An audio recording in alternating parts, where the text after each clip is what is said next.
रोज एक नई कहानी देखने के लिए चैनल को सब्सक्राइब करें और बेल आइकन दबाना ना भूलें। T20 वर्ल्ड कप की शुरुआत होने में कुछ समय बचा था। टीम के चयन में कई विशेषज्ञ अपनी अपनी राय दे रहे थे और कई चयनकर्ताओं का कहना था कि विराट कोहली की खराब फॉर्म के चलते उसको T20 स्क्वाड में नहीं लेना चाहिए। ये खबर अपने घर पर बैठी विशु टीवी पर देख रही थी, जो ये सुनकर गुस्से में सामने टेबल पर रखे वास को तोड़ते हुए कहती है, ये क्या बकवास है। इन लोगों को क्या लगता है विराट को नहीं लेंगे तो ये वर्ल्ड कप जीत जाएंगे? बिल्कुल भी नहीं। अरे शेर कभी शिकार करना नहीं भूलता, लेकिन शायद ये बात ये लोग भूल गए हैं। किसने बनाया है इनको सिलेक्टर्स?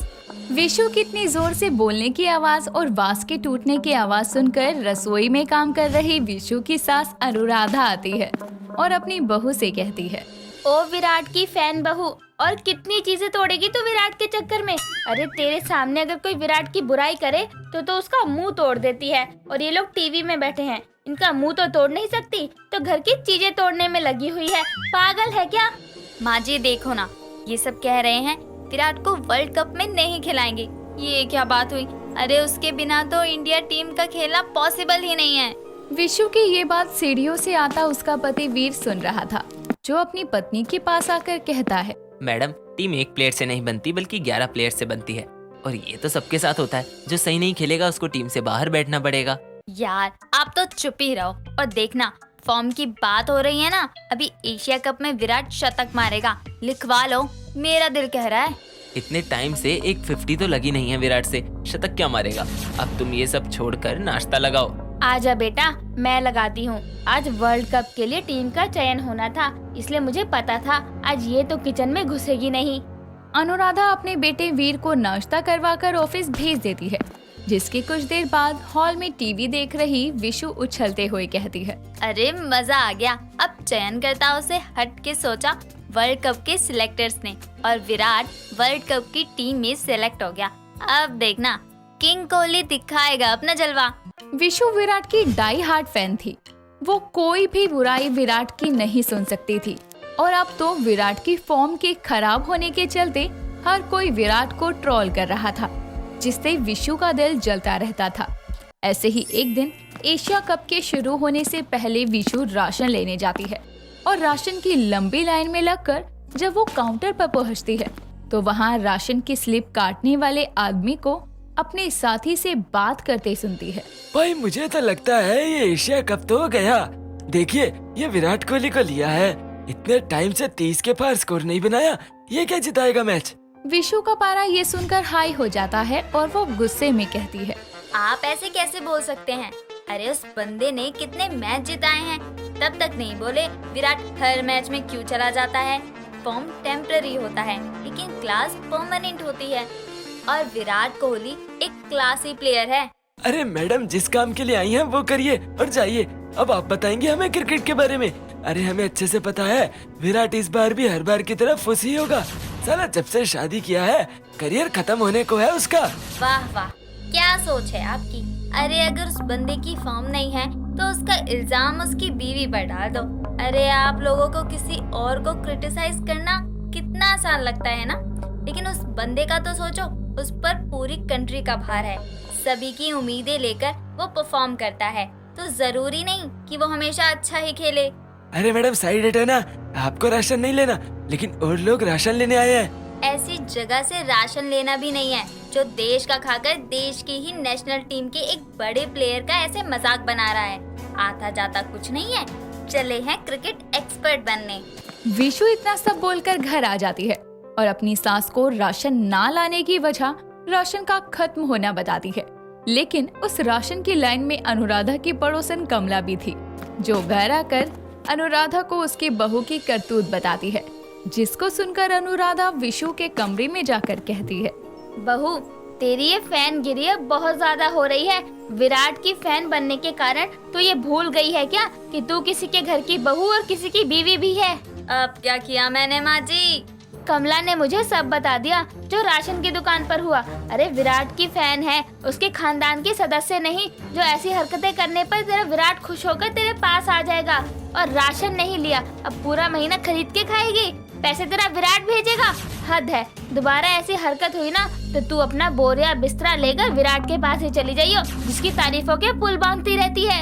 अपनी सास से ऐसे विराट की बुराई सुनकर विशु का मुंह बन जाता है। ऐसे ही दिन गुजरते हैं।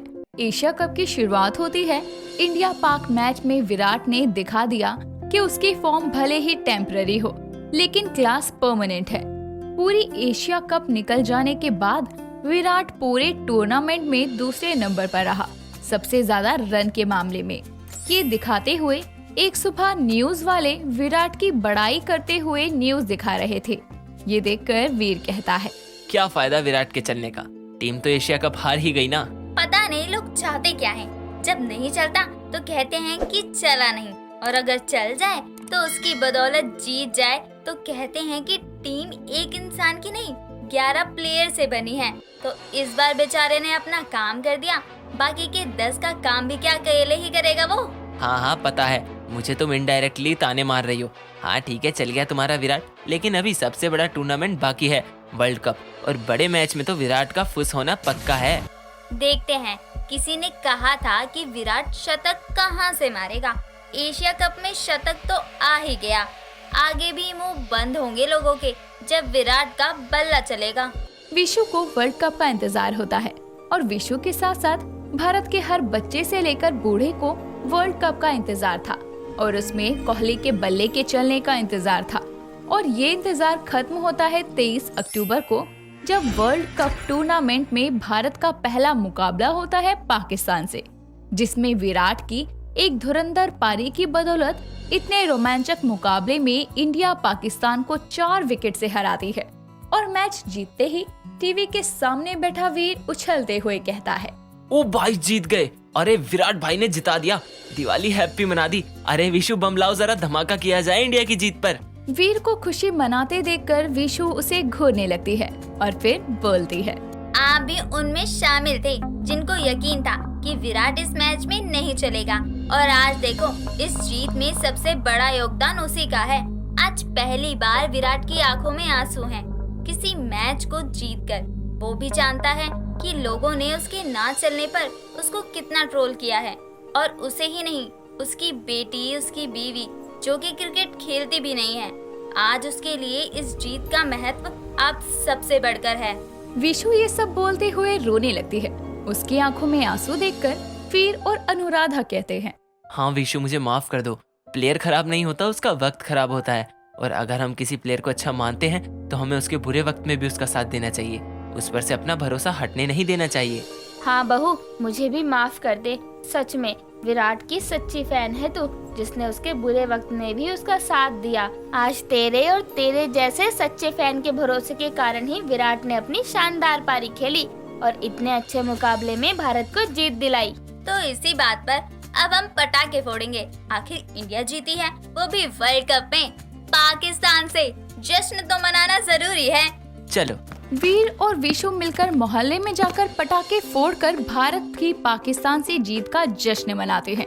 और शाम को दिवाली पूजा करने के बाद वीर एक केक लाता है जिस पर विराट कोहली थैंक यू लिखा था। वो केक लाकर वो विशु से कहता है, विराट कोहली की फैन बहू, आज विराट की पारी के बदौलत मिली जीत का जश्न केक काट के मनाते हैं, और ये केक तुम ही काटोगी। आओ आओ।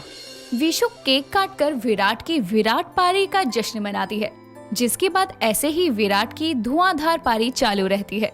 और वर्ल्ड कप के अगले मैच में भी वो नाबाद 62 रन की पारी खेलकर अपनी शानदार फॉर्म को बरकरार रख इंडिया को दूसरे मुकाबले में भी जीत दिलवाता है। तो दोस्तों, अगर आप भी विराट के सच्चे फैन हैं, तो उसके लिए एक कमेंट तो बनता है। बाकी इंडिया का सफर वर्ल्ड कप के लिए जारी है, और हम सभी भारतवासी दुआ करेंगे कि विराट के साथ पूरी टीम इंडिया अच्छे से प्रदर्शन के बाद इस साल ये कप देश के लिए लाए।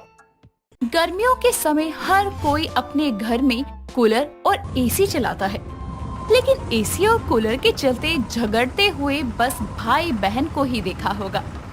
लेकिन कावेरी देवी की 4 बहुएं, जिनमें 2 एसी वाली थी और 2 कूलर वाली, आए दिन कूलर और एसी को लेकर लड़ती मरती रहती थी। ऐसे ही एक सुबह चाय के इंतजार में बैठी कावेरी अपनी बड़ी बहू निशा को आवाज लगाकर कहती है, अरे निशा बहू कहाँ रह गई? चाय देगी आज या नहीं? कावेरी की आवाज सुनकर उसके दूसरे नंबर की बहू आशा चाय का कप लिए आती है और उसे देकर कहती है, लो माँ जी आपकी चाय। और आप जिन्हें आवाज लगा रही हैं, वो मस्त अपने कमरे में एसी चलाकर सो रही हैं। ये बड़ी बहू और छोटी बहू ने जब से कमरे में एसी क्या लगवा लिया, बस सोने के सिवा इन दोनों को कोई काम नहीं है। बिल तो मेरे बेटे भरते हैं ना इनके एसी का, जो हवा खाते भी नहीं है। आने दो, बताती हूँ इनको। इतने में कावेरी की सबसे छोटी बहू निधि अपने कमरे से अंगड़ाई लेते हुए बाहर आती है और कहती है, अरे माँ जी, क्यों सुबह सुबह खोलते हुए ज्वालामुखी की तरह उबल रही हो? अब एसी है तो नींद अच्छी आएगी, और नींद अच्छी आएगी तो जल्दी आँख कहाँ खुलेगी?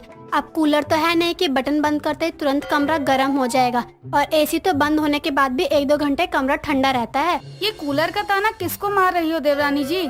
माना मेरे और नेहा के पास कूलर है, लेकिन हम उसी में खुश हैं। हमें एसी की चाह नहीं है। जो ले नहीं पाता वो ऐसे ही बोलता है जीजी। बस करो दोनों, सुबह सुबह घर को जंग का मैदान बना देती हो। जाओ अपने अपने काम करो। और निधि बहू, अपने एसी में नींद पूरी कर ली हो तो जल्दी से नहा के नाश्ता बनाएगी तू आज। माँ जी, मुझे कुछ नहीं सुनना, जल्दी जाओ और उन दोनों को भी होश में लाओ। कावेरी देवी के घर आए दिन 2 कूलर वाली बहुएं और 2 एसी वाली बहुओं में घमासान तानाबाजी होती रहती थी। ऐसे ही एक दिन कावेरी की तीसरी बहू नेहा टीवी देख रही थी। तभी उसका पति कुणाल घर आता है और पसीने से लथपथ हुआ होता है।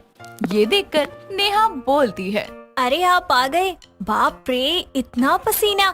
बहुत गर्मी है ना बाहर। सच में आपको इतनी गर्मी में पसीना पसीना देखकर मुझे गर्मी लगने लगी। एक काम करिए, जाकर नहा लीजिए। अरे अगर आते ही नहाऊंगा तो सर्द गर्म हो जाएगी। ऐसा करता हूँ, जाकर कूलर के आगे बैठ जाता हूँ, पसीना सुखाकर ही नहाऊंगा। इतने में ही हॉल में नेहा की बड़ी जेठानी निशा आती है, जो अपने देवर से कहती है, अरे देवर जी, इतनी गर्मी में आए हैं बाहर से, आपको कूलर की हवा ठंडक नहीं दे पाएगी। जाइए मेरे कमरे में आराम कर लीजिए कुछ देर, एसी चला हुआ है। अच्छा ठीक है भाभी, ये सही है, थोड़ा आराम मिलेगा। नेहा मैं आता हूँ, तुम जब तक मेरा नहाने का पानी तैयार कर देना और जरा पानी की बाल्टी में एक आधी बर्फ डाल देना, ठंडा हो जाएगा पानी। इतना बोलकर कुणाल वहाँ से चला जाता है। उसके जाते ही निशा नेहा से कहती है, देखा, एसी ही आखिरकार इस सड़ी गर्मी में ठंडक देता है, ना कि कूलर। खैर, तुम्हें भी कभी एसी की ठंडक में आराम करने का मन हो तो मेरे कमरे में बेझिझक आ जाना। नहीं जेठानी जी, मुझे जरूरत नहीं है आपके एसी की ठंडक की। मैं कूलर की हवा में बहुत खुश हूँ। इतना बोलकर नेहा अपने कमरे में कुणाल के नहाने का पानी ठंडा करने चली जाती है। दिन ऐसे ही गुजरते हैं। एक शाम जब सभी खाना खाकर सोने जाते हैं तो आशा फ्रिज से बर्फ के बाउल निकाल रही होती है। ये देखकर कावेरी बोलती है, अरे आशा बहू, ये क्या कर रही है? फ्रिज की सारी बर्फ कहाँ ले जा रही है? माँ जी, इसको मैं अपने कमरे के कूलर में डालूंगी। ठंडा ठंडा पानी डालने से ठंडी हवा आती है और बहुत सुकून की नींद आती है। हे भगवान, तुम तो कूलर को भी एसी बना लो। अरे इतनी ठंडक तो देता है। इतने में वहाँ निधि आती है, जो आशा को ताना देते हुए कहती है, अरे माँ जी, कूलर में बर्फ डालने से वो एसी नहीं बनेगा, और वैसे भी 6-7 हजार में एसी जैसे कूलर आने लगे तो 30-40 हजार के एसी कौन खरीदेगा? क्यों आशा जी? मेरे लिए कूलर ही बेस्ट है। मैं इतने बड़े ख्वाब नहीं देखती, अपने पति के जेब के हिसाब से चलती हूँ। इतना बोलकर आशा बर्फ के बाउल लेकर वहाँ से चली जाती है और अपनी बहुओं को हमेशा कूलर एसी के चलते एक दूसरे को नीचा दिखाते देखकर कावेरी मन ही मन कहती है, हे भगवान, ये हमेशा ही एसी कूलर के लिए लड़ती रहती हैं। ना जाने कब इनको अक्ल आएगी कि इन निर्जीव चीजों से कीमती रिश्ते होते हैं। कावेरी भी अपने कमरे में आराम करने चली जाती है। दिन गुजरते जाते हैं और गुजरते दिनों के साथ गर्मियाँ भी बढ़ती जाती है। एक दोपहर खाना लेकर कावेरी अपनी बहू निशा के कमरे में बैठी थी। वहाँ निशा के अलावा निधि भी थी। तभी पूरे घर में अपनी सास को ना देखकर आशा और नेहा एक दूसरे से कहती हैं, ये माँ जी कहाँ गई? अपने कमरे में भी नहीं है, हॉल में भी नहीं है। तभी उनको निशा के कमरे की तरफ से हंसने की आवाज आती है। दोनों निशा के कमरे में जाकर देखती है तो कावेरी आराम से वहाँ खाना खाते हुए दोनों एसी वाली बहुओं के साथ एसी की ठंडक में बैठी थी और कावेरी अपनी दोनों बहुओं को वहाँ देखकर कहती है, अरे आशा और नेहा बहू, आ जाओ, यहीं बैठ जाओ। देखो बहुत अच्छी मूवी लगाई हुई है बड़ी बहू ने। बाहर बड़ी गर्मी थी, इसलिए मैं भी यहीं आकर बैठ गई। माँ जी, अगर आपको गर्मी लग रही थी तो आप हमारे कमरे में आ जाती, हम आपके लिए कूलर चला देते। अब एसी जैसी ठंडक कूलर तो देगा नहीं ना आशा। और वैसे भी जितनी गर्मी बाहर पड़ रही है ना, उसको देखकर लगता है कि तुम्हारा कूलर भी गर्म हवा फेंक रहा होगा। इसलिए मैं तो कहती हूँ तुम दोनों भी यहीं बैठ जाओ। नहीं बड़ी जेठानी जी, कोई जरूरत नहीं है। गर्मी में मरना मंजूर है, लेकिन यहाँ बैठना नहीं। कल को आप फिर से ताने मारोगी। चलो आशा दीदी। अपनी बहुओं को घर में 2 गुटों में बढ़ते देखकर कावेरी को बुरा लगता है। साथ ही आशा और नेहा आशा के ही कमरे में कूलर चलाकर सोने की कोशिश करती है, लेकिन गर्मी ज्यादा होने की वजह से उनका कूलर भी उनको ठंडक नहीं दे पाता। लेकिन बावजूद इसके वो उसी गर्मी में रहती हैं और अपनी जेठानी के कमरे में नहीं जाती।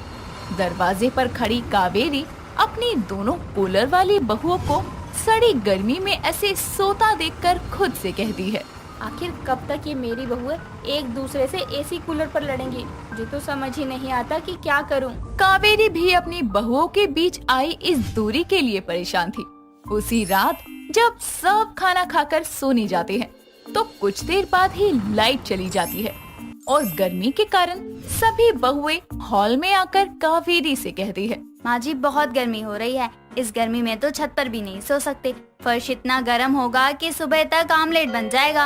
अब बहू क्या कर सकते हैं, जनरेटर भी सिर्फ एक ही चीज चला सकता है, जैसे कूलर या पंखा। अच्छा माँ जी, जनरेटर से कूलर चल जाएगा? हाँ बहू, लेकिन क्या फायदा, एक ही चलेगा, उसमें भी सबको आराम कहाँ मिलेगा?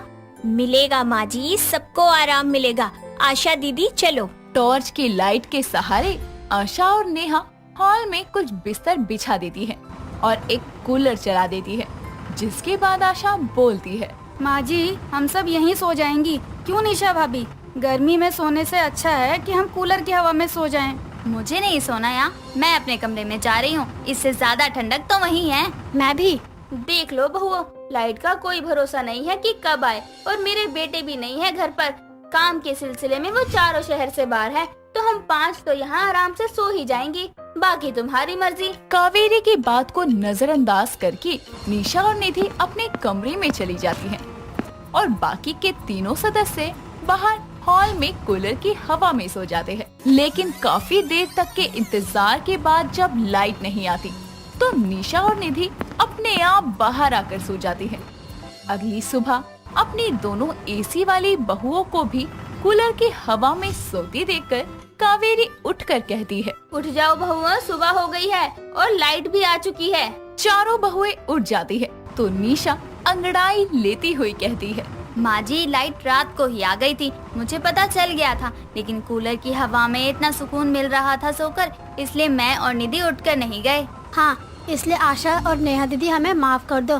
क्यों न हम आपस की ये एसी कूलर की लड़ाई बंद करके ऐसा करें कि रात को हम सब कूलर लगा के सोए और दिन में आप दोनों हमारे साथ एसी की ठंडक में हमारे कमरे में। क्योंकि दिन में गर्मी ज्यादा होती है, कूलर ठंडक नहीं दे पाता। हाँ भाभी ठीक है, हमें भी अपने घर को यूं जंग का मैदान बनाना अच्छा नहीं लगता। इससे अच्छा तो है कि हम आपस में प्यार से रहें और एसी और कूलर दोनों के मजे लें। वाह, मुझे तो कुछ करना ही नहीं पड़ा, समय के साथ इन चारों को अपने आप अकला गई। सही है, कुछ बातों को समय पर छोड़ देना चाहिए, क्योंकि कभी कभी वक्त ही इंसान को सब कुछ समझा सकता है। वक्त ने ही इन चारों को एसी कूलर की लड़ाई को छोड़कर प्यार से रहना सिखा दिया। दोस्तों, अगर आपको ये कहानी पसंद आई तो इसे लाइक करें, शेयर करें और कमेंट करके बताएं कि कहानी में आपको सबसे अच्छा क्या लगा।